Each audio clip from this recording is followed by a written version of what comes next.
Sometimes the difference between life and death is not a doctor's skill or a billionaire's fortune. It's the courage of someone the world refuses to see. If you love emotional healing stories like this one, make sure to subscribe so you never miss the next journey. The February sky over Westchester was a dull slate, the kind of winter morning that pressed against the glass like it wanted in. Maya Williams's hands trembled as she shoved the keys into her jacket pocket, her breath clouding in the cold air. Somewhere deep inside the Grayson estate, a little girl's life was ticking away, second by second. The marble floors of the Scarsdale mansion amplified the sound of her footsteps as she sprinted down the hallway. Behind the closed doors of Ethan Grayson's study, muted voices from a Wall Street conference call droned on, oblivious to the sharp wheeze of a child's struggle for breath in the sunlit bedroom upstairs. Elena was slumped on the bed, her curls damp with sweat, her lips pale with a faint bluish hue. The EpiPen lay discarded on the comforter. It had bought her minutes, not salvation. Maya's heart pounded so hard she could feel it in her teeth. She had been here before. Not in this mansion, not with this child, but in a cramped Brooklyn apartment where her own mother gasped for air while an ambulance took 14 eternal minutes to arrive. 14 minutes too long. She snatched up a thick blanket, wrapping Elena's small frame as gently as her shaking hands would allow. Her phone was dead. The house intercom was down for maintenance, and the only SUV with child seats, the one parked for emergencies, was locked in the security bay, keys held by a guard on his lunch break. Her gaze shot toward the garage door at the far end of the hall. The Ferrari SF90, bright red, a $3 million cathedral of speed and ego. She had never so much as touched its paint. Maya's footsteps echoed like gunshots as she crossed the garage, adrenaline pushing her beyond hesitation. She smashed the glass case holding the Ferrari's keys with a wrench, the shatter ringing in her ears. Elena whimpered as Maya slid into the driver's seat, her tiny body bundled against Maya's chest. The push-button ignition roared to life, the V8 hybrid engine snarling like an untamed beast. Outside, the long driveway snaked between manicured hedges toward the front gates. She floored the accelerator. The gates opened too slowly. She threaded the Ferrari through just as the metal bars began to swing inward, the side mirror grazing a post. Bronx River Parkway blurred beneath her wheels.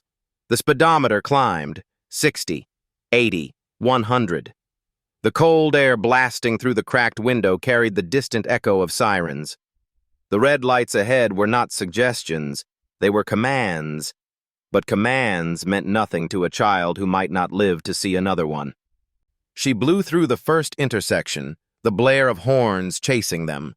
A police cruiser fell in behind, lights strobing, sirens splitting the winter air. The FDR Drive loomed, choked with mid-morning traffic. Maya wove between taxis and delivery vans, her eyes locked on the sliver of open road ahead. Elena's breaths were rapid and shallow now, each one a knife twist in Maya's gut. On Williamsburg Bridge, a semi-truck swerved into her lane without warning. She slammed the brakes.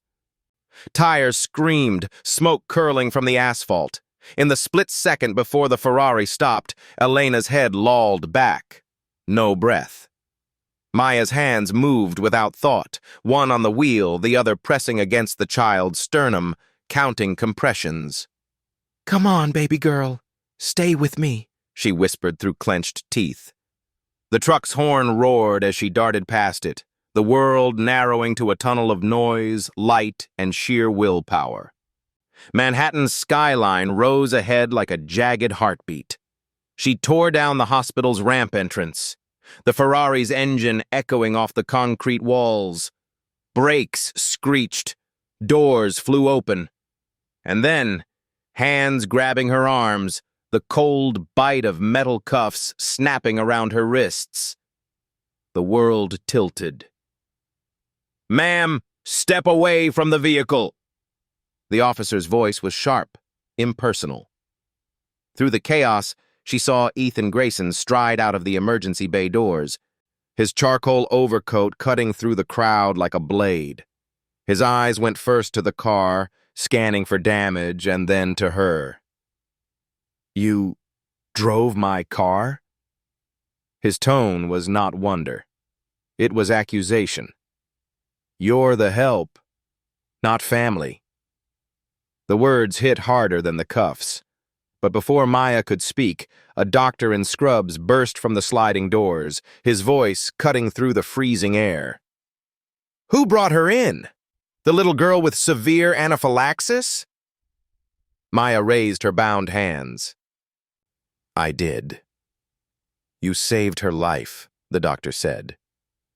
2 more minutes, and we'd be having a very different conversation. The hallway inside New York Presbyterian Hospital smelled of antiseptic and adrenaline. Ethan followed, silent, as the doctor led them toward the pediatric unit. Maya kept her head high despite the cuffs biting into her skin.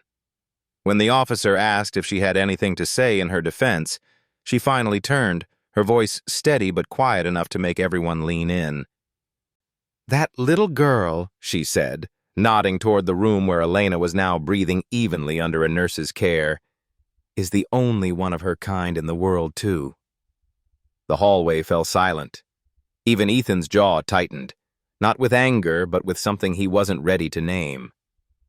3 days earlier, the Grayson estate in Scarsdale stood beneath a winter sun, its white stone walls gleaming as if they had never known a shadow. Inside Bindem, the air was so still you could hear the faint hum of the climate control. The place had the perfection of a museum, priceless art precisely hung, Persian rugs without a single wrinkle, every surface polished to a cold sheen. This was not a home. It was a set of rules disguised as one. Rule 1. Staff must be present, but invisible. Rule 2. No personal conversations with Mr. Grayson unless spoken to first. Rule 3.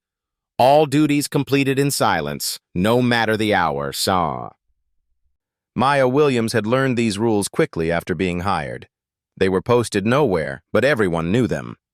The other staff, 3 housekeepers, a chef, a chauffeur, moved like shadows through the hallways. Doors closed gently. Conversations died when footsteps approached. Maya, who had grown up in a cramped apartment in Brooklyn where every noise from the street became part of family life, found the quiet unnerving. She missed the sound of a boiling kettle, the rhythm of her mother's humming while folding laundry.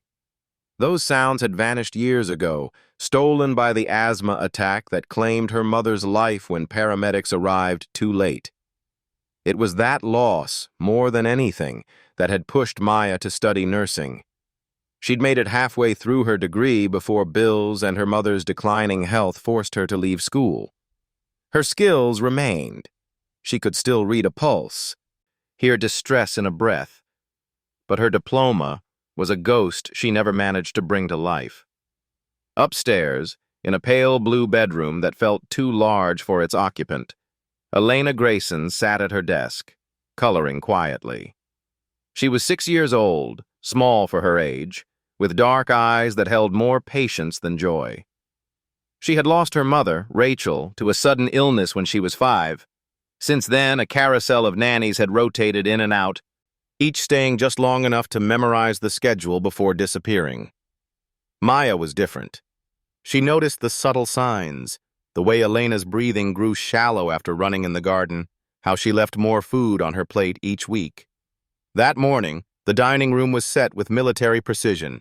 Crystal juice glasses, a silver fruit bowl with only flawless apples and pears. Elena sat at one end of the long mahogany table, a plate of scrambled eggs cooling in front of her.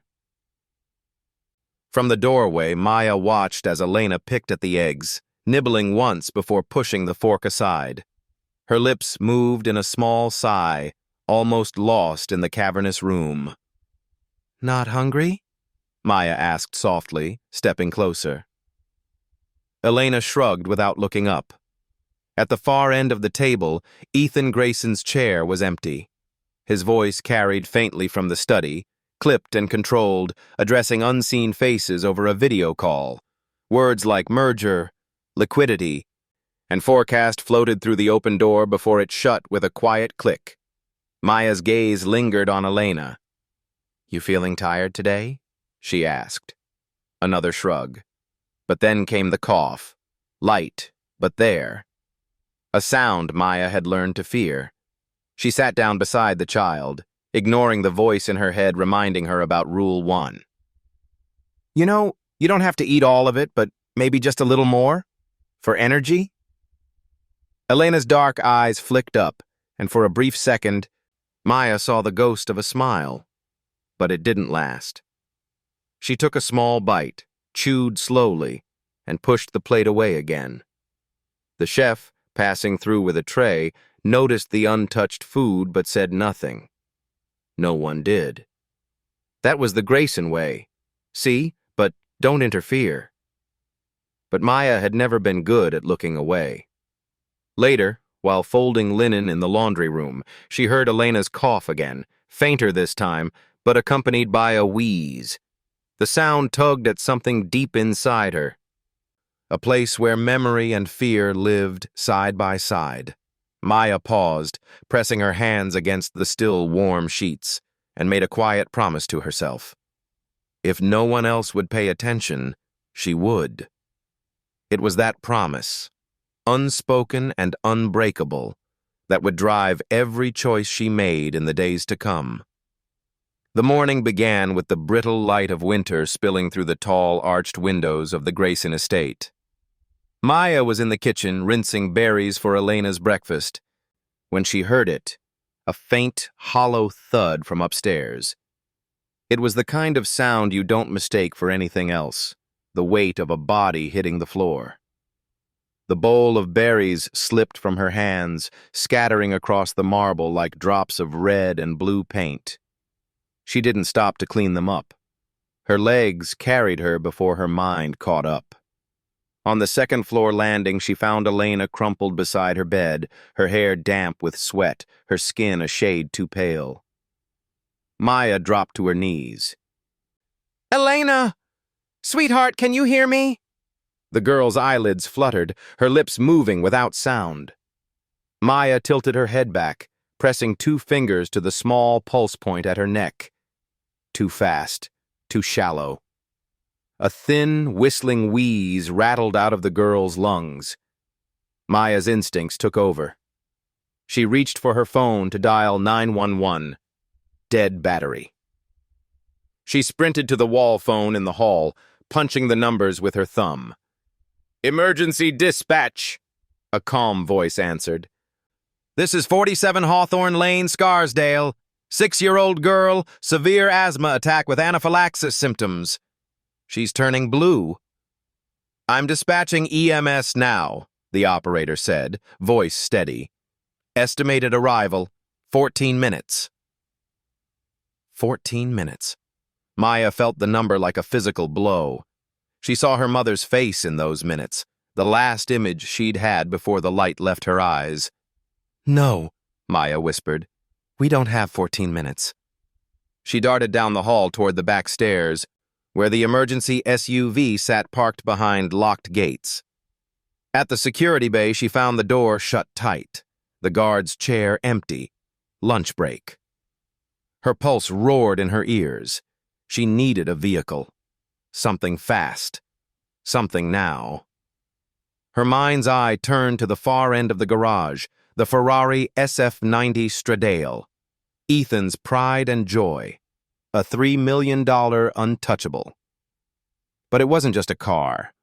Right now it was the difference between a chance and a coffin. The garage smelled faintly of gasoline and polished leather. The Ferrari sat under a cover like a sleeping predator. Maya spotted the keys locked inside a glass case on the wall. Without hesitation, she grabbed the nearest wrench from the workbench and smashed it. Shards rained onto the concrete. She scooped Elena into her arms, the girl's head lolling against her shoulder. "I've got you, baby girl," she murmured, tucking the blanket tighter around her small frame. Sliding into the driver's seat, She was hit by the scent of leather and something faintly metallic. Her hands trembled on the wheel. She pressed the ignition button. The engine erupted to life, a low, feral growl that made the garage walls vibrate. As the automatic doors yawned open, she whispered, "Hold on for me, Elena. Just hold on." The driveway blurred beneath them. At the main gates, the iron bars began to swing outward far too slowly. She swerved through the narrowing gap, the side mirror scraping the edge. The cold air knifed through the half-open window, carrying the faint scent of snow. Maya gripped the wheel tighter, her foot pressing down until the engine roared in protest. Her eyes darted between the road ahead and the small, fragile chest rising and falling beside her. Every tick of the clock was a drumbeat, counting down to a memory she could not survive repeating. The Ferrari tore onto Bronx River Parkway like a shot from a starting pistol. Maya's knuckles whitened around the wheel, her pulse in perfect sync with the growl of the V8 hybrid engine.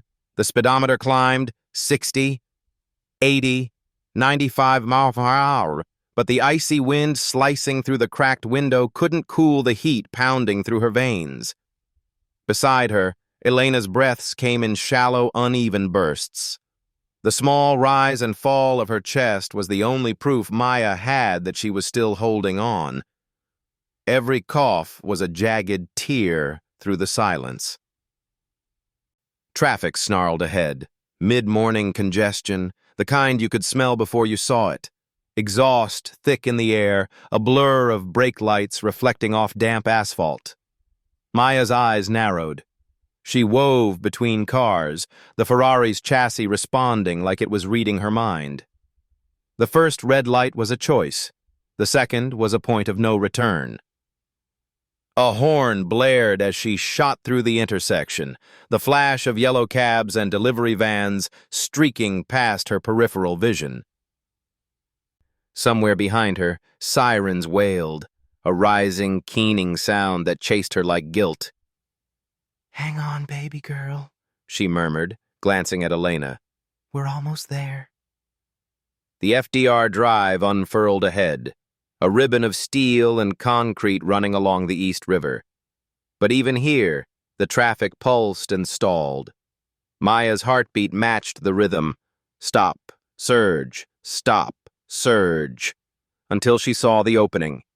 A narrow shoulder lane barely wide enough for the Ferrari. She took it, the tires kicking up grit, the roar of the engine bouncing off the concrete barriers. Her phone, plugged into the dashboard, flickered to life for a moment. No messages from Ethan, no call from the hospital. Just the flat absence of anyone else knowing what was happening. As she crossed onto Williamsburg Bridge, the winter sun flashed off the steel cables, blinding her for half a second. That was all it took for a semi-truck to drift into her lane, its massive trailer blocking every inch of road ahead. Maya's foot slammed the brake. Tires screamed, the smell of burning rubber filling the cabin. The Ferrari shuddered, and in that violent jolt, Elena's head tipped back. The wheeze was gone. "No, no, no." Maya's voice cracked. She kept one hand locked on the wheel, the other pressing 2 fingers against the girl's sternum. She counted compressions under her breath. 1, 2, 3, and felt a faint, stubborn pulse push back. The truck's horn blared as it lumbered forward. Maya dropped the car into a lower gear, the engine's snarl ripping through the frigid air as she surged past the truck's grill. She didn't care about the angry fist waving from the driver's window, or the police lights glinting in the rearview mirror. Only Manhattan mattered. The skyline rose like jagged glass against the pale sky. She pushed the Ferrari harder, every second a gamble, every mile closer to the emergency bay at New York Presbyterian. And her arms ached from holding the wheel so tight, her throat raw from whispering the same words over and over. "Stay with me, baby girl. Just stay with me." As she swung off the FDR and into the hospital's private access ramp, the sirens behind her closed in. She didn't slow. Not for the speed bumps, not for the shouted orders. She braked only when the Ferrari's nose was inches from the emergency bay doors. Doors flew open, blue scrubbed figures rushing forward.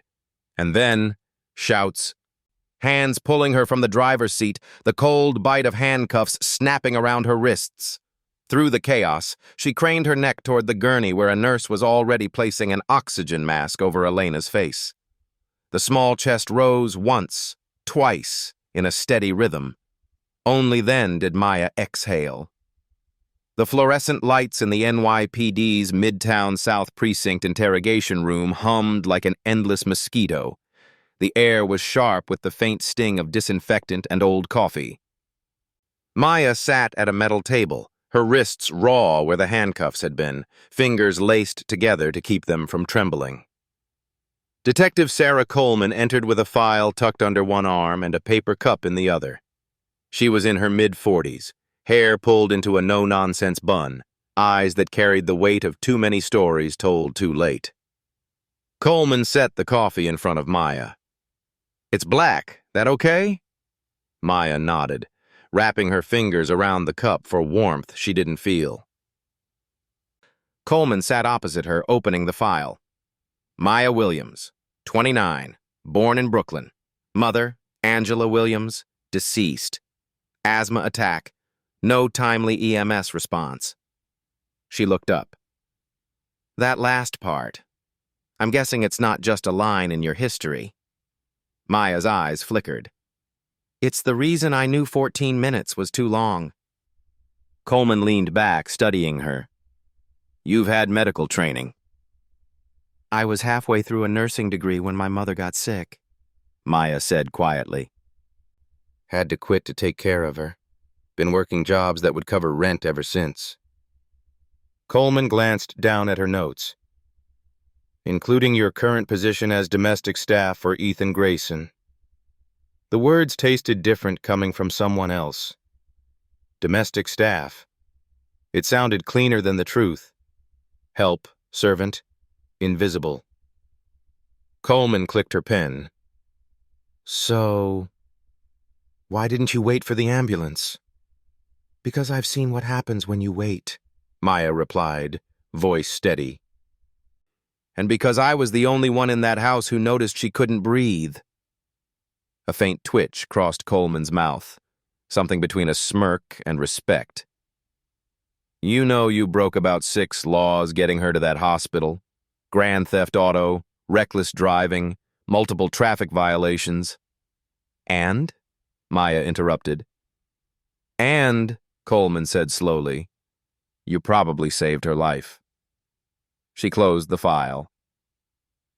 The hospital confirmed. 2 more minutes and that little girl would have gone into cardiac arrest. The door opened. Ethan Grayson stepped in, his charcoal overcoat still damp from the melting snow outside.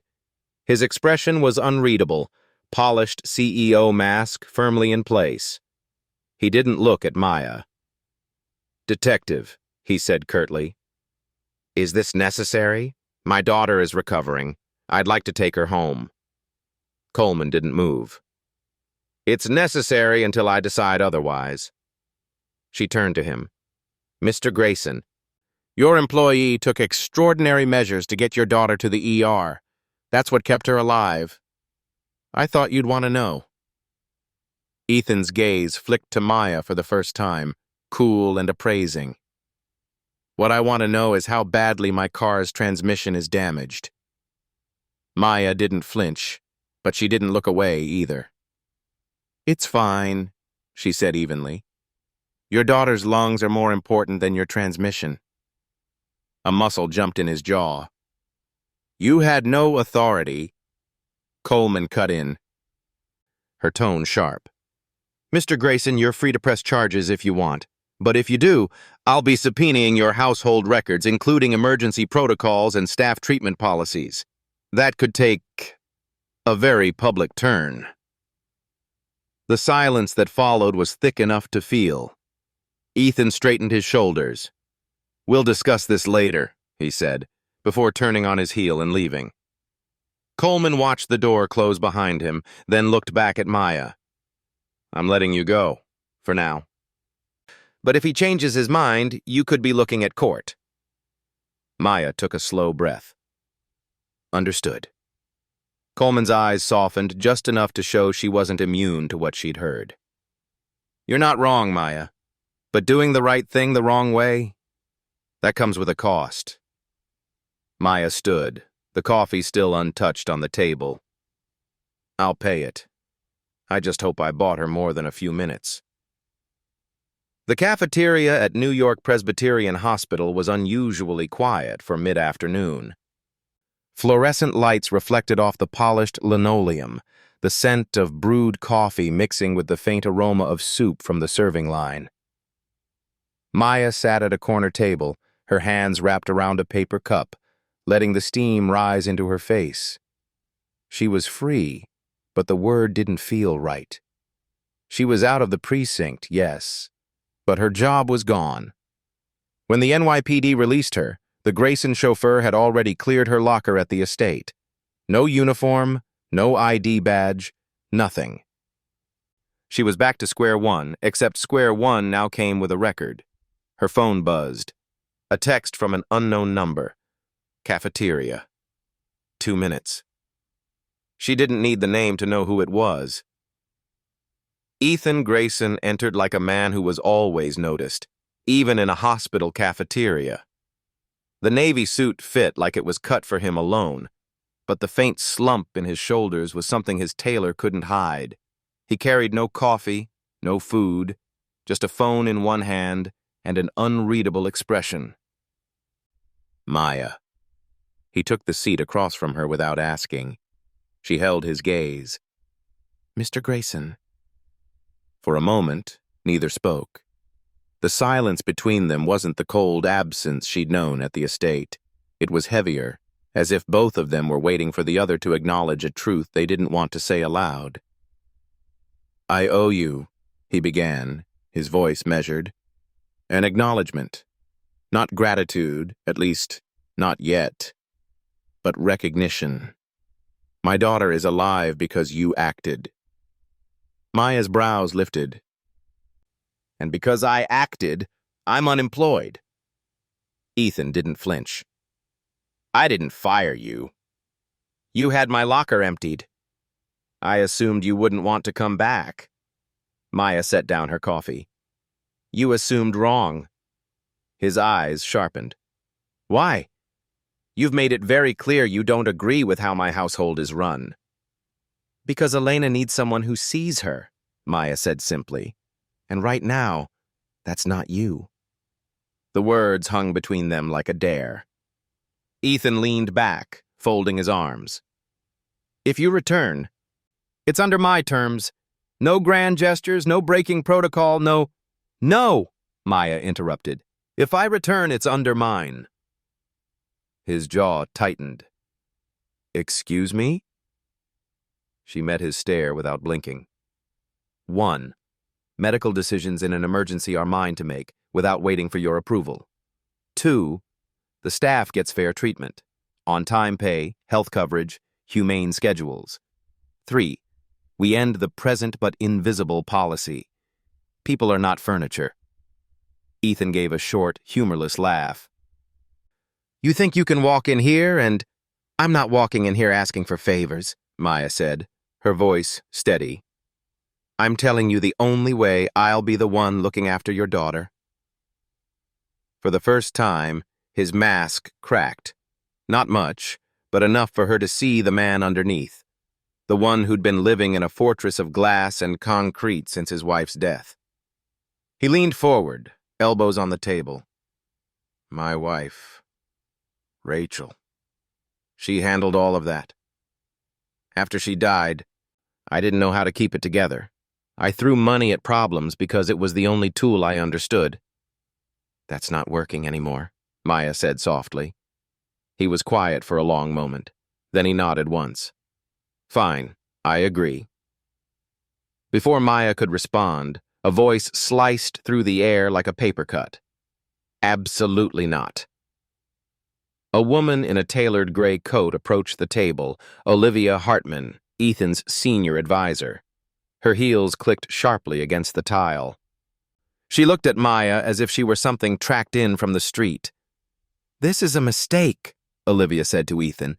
"You're inviting conflict into your home. Do you think the other staff will fall in line when they see her defying you?" "They'll fall in line because we'll set the tone," Ethan replied, his voice cool. Olivia's gaze didn't waver from Maya. "You have no idea what kind of attention you're bringing to this family. You're going to become a problem, Miss Williams. A big one." Maya stood, the chair legs scraping against the floor. "Then I guess I'll just have to be worth the trouble." Olivia's lips thinned into a line, but she said nothing more. Ethan rose as well, pulling his coat into place. "We'll start tomorrow," he said. "Elena will be glad to see you."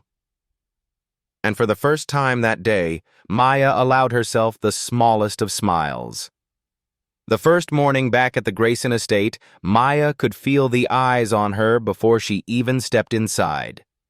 From the chauffeur's brief glance in the rearview mirror to the way the housekeeper paused mid-polish on a silver candlestick, it was clear word had spread. The nanny who stole the Ferrari had returned. The mansion smelled faintly of lemon polish and the expensive, faintly floral room scent that never seemed to fade. But beneath it all, there was the same quiet she remembered. Polite, suffocating, absolute. Elena was waiting at the top of the stairs. No words, just a sudden rush forward, her thin arms wrapping tightly around Maya's waist. Maya bent down, breathing in the child's soft curls, letting the hug last longer than the rules allowed. In the kitchen, the staff avoided eye contact. The chef, a wiry man named Frank, chopped vegetables in perfect mechanical motions. The chauffeur, Henry, stood by the back door pretending to check his phone. "Morning," Maya said. A few murmured replies, no smiles. It wasn't until mid-morning, while taking Elena out to the greenhouse, that Maya heard it, the low conversation of two housekeepers in the laundry room. "3 weeks late on pay," one voice whispered. "Had to skip my blood pressure meds," the other replied. Maya lingered at the doorway. "You're not getting paid on time?" Both women froze. "We're not supposed to talk about it," one murmured, glancing toward the hall. By evening, she'd heard more. Frank's health insurance had been denied for his wife's surgery. Henry had been docked pay for overtime hours that were unauthorized. Everyone knew, but no one spoke above a whisper. That night, after Elena was asleep, Maya sat at her small desk in the staff quarters and began to write. The page filled with 3 bold words: dignity, fairness, safety. Under each, she wrote bullet points: timely pay, full insurance, respect for work hours, the right to speak without fear. She titled it The Dignity Code. 2 days later, she sent a discreet message to every staff member. Meeting in the conservatory, 6 p.m. Wednesday, off the record. When the time came, they trickled in one by one, hesitant, glancing over their shoulders. The conservatory's glass walls caught the last light of day, turning everything gold. Maya stood at the front, Elena's potted ficus tree beside her like a silent witness. "I know this isn't how things are done here," she began. "But I also know silence hasn't made things better. So let's break it." One by one they spoke. Frank about the insurance denials, Henry about the unpaid overtime, the youngest housekeeper about being reprimanded for being visible when serving tea. Maya wrote everything down, each voice turning into another line under the dignity code. When she read it aloud, the words felt heavier than paper, like they belonged to something bigger than this house. Halfway through, a shadow fell across the doorway. Ethan Grayson stood there, hands in his pockets, expression unreadable. Conversations faltered. "Please go on," he said. His voice was quiet, but it carried. Maya hesitated. "We're discussing what needs to change." Ethan stepped inside, moving to the back of the room. "Then I'll listen." They finished the meeting without interruption. When it ended, the staff lingered, their usual stiffness replaced with something closer to hope. As the last person left, Ethan remained. "You're going to make enemies doing this," he said. Maya met his gaze. "If those enemies are people who profit from silence, I'm fine with that." For the first time since she'd known him, Ethan smiled. Not the polite curve of a CEO, but something real. "Then maybe this house won't be so quiet anymore." It started with a single video clip, 32 seconds, shot on a nurse's phone in the emergency bay at New York Presbyterian. In it, Maya, hair windblown, cradled Elena in her arms as she shouted for epinephrine. Her voice was urgent but steady, her shirt streaked with soot from the Ferrari's brakes. By the next morning, the clip had been shared over 2 million times. Headlines flooded social media. "Nanny risked prison to save CEO's daughter." Hero or criminal? The woman who drove the 3mm Ferrari through Manhattan red lights. Why did no one in the Grayson mansion call 911 sooner? Outside the gates of the estate in Scarsdale, news vans idled. Reporters pressed microphones through the iron bars, shouting questions at passing staff cars. Paparazzi staked out the end of the long driveway, hoping for a glimpse of the nanny hero. Inside, the tension was a living thing. Olivia Hartman stormed into Ethan's study, dropping a folder onto his desk. "You need to control this before it destroys your reputation." Ethan didn't look up from his laptop. "Or maybe I let it change it." "Change it?" Olivia's voice sharpened. "The press is digging into staff complaints, overtime logs, medical coverage." She stopped herself, realizing she had said too much. Ethan's gaze finally lifted. "You mean they're finding out the truth?" Meanwhile, Maya stayed in the staff quarters, declining all interview requests. She hadn't asked for attention. Her fight was for Elena, not headlines. Still, former employees began to speak out. On morning talk shows and late-night panels, they described the museum house culture, the unwritten rule of being invisible, the pay delays. By midweek, Ethan's PR team called an emergency meeting. The conference room overlooked the frost-bitten gardens, but no one noticed the view. "We need a statement," the head of communications said.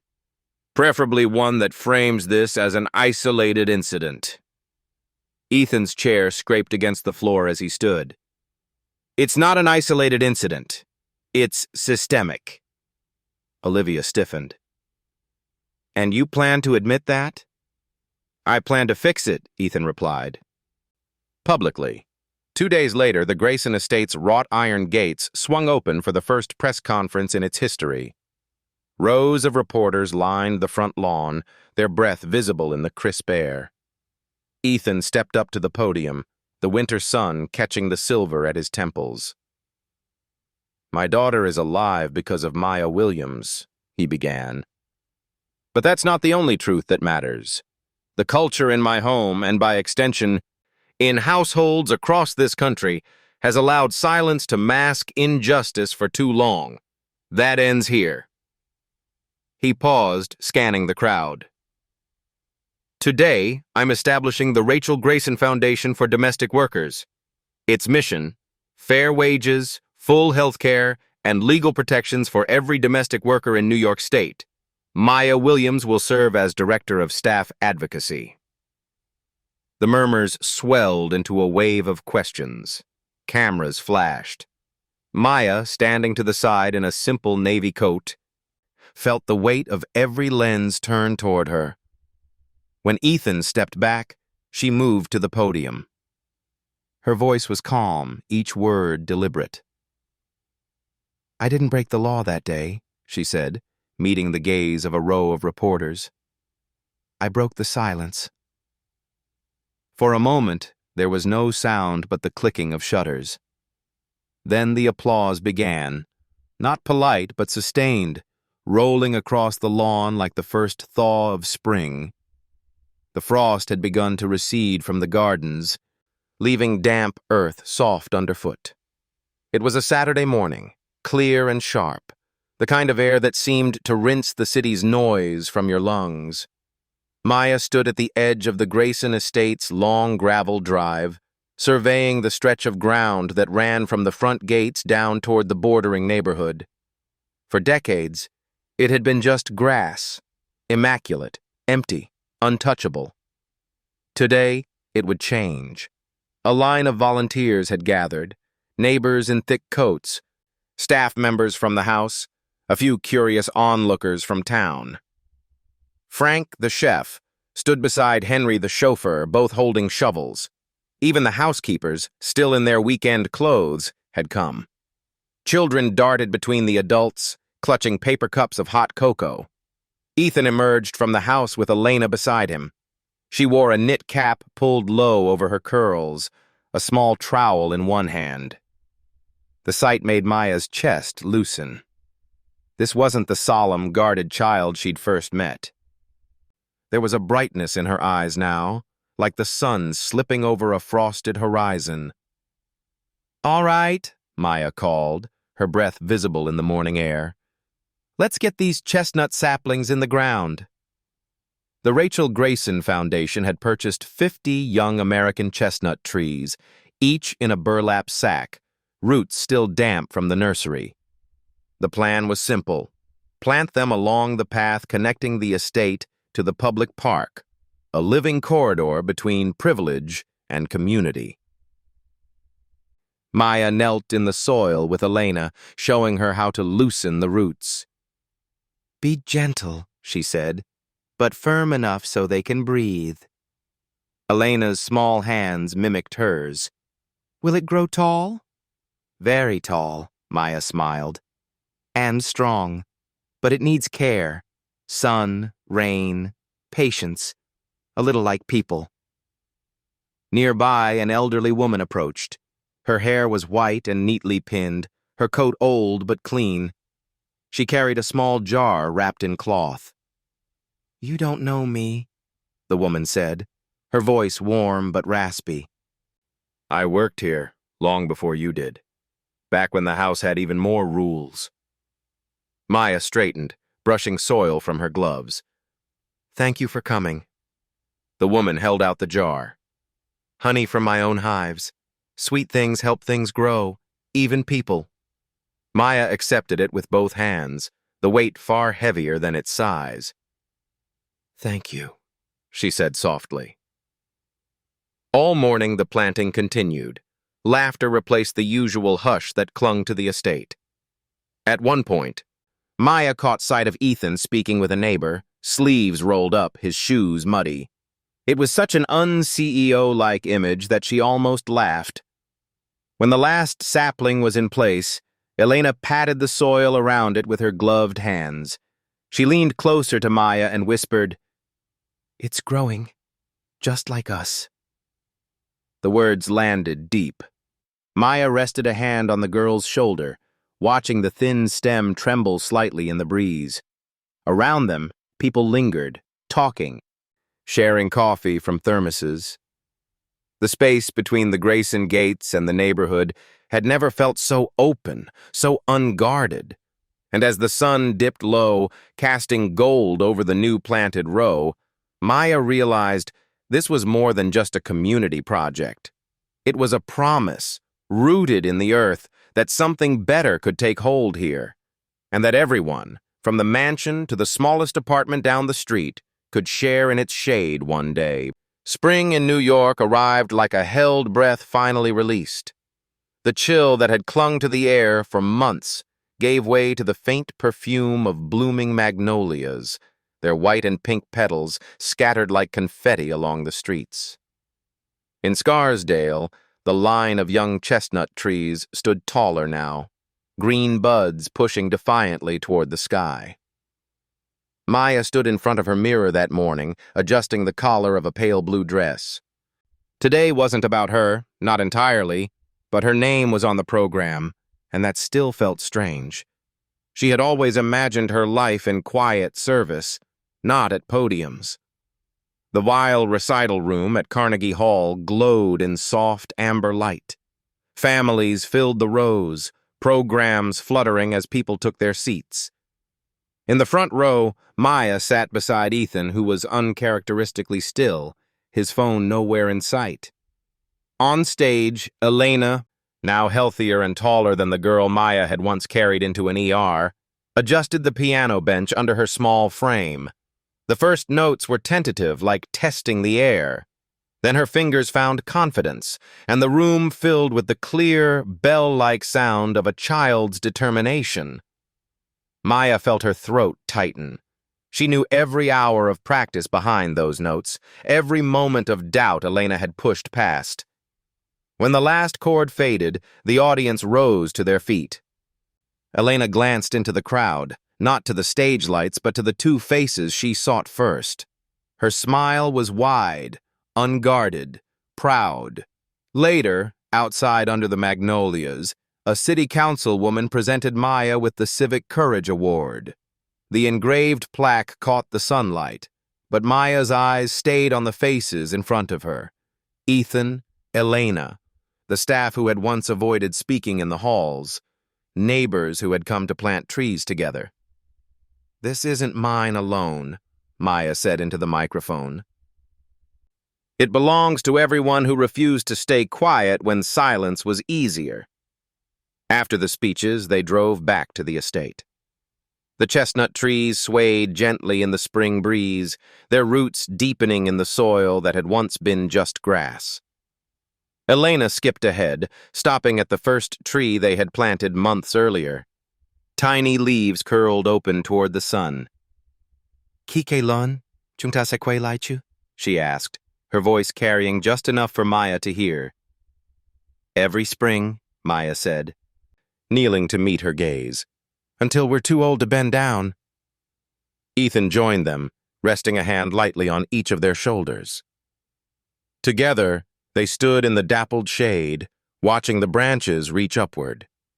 It was no longer just an estate. It was a home.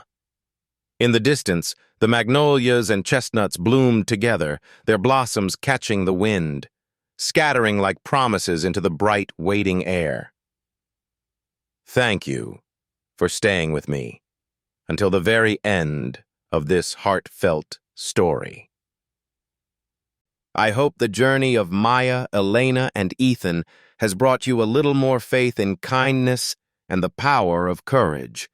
If you enjoy healing stories like this, don't forget to subscribe so we can share many more journeys together.